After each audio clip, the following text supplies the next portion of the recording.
Everybody, welcome back to the shop. Today I'm going to go over the Summit engine and where we're at with it.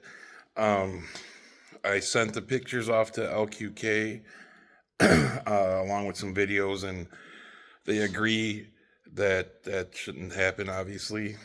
And we know that shouldn't happen, but they agreed they're just going to replace the whole thing. So there was really no hassle doing it. They're pretty much going to they just agreed to it right away that they're just going to replace the whole thing.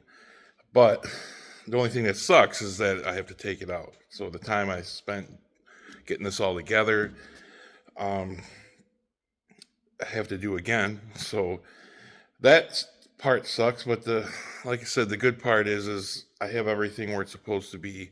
So this shouldn't be too difficult to do the exchange.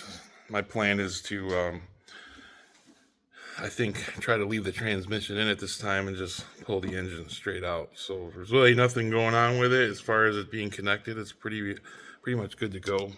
Other than just pulling these accessories off the front, it shouldn't take too long to do.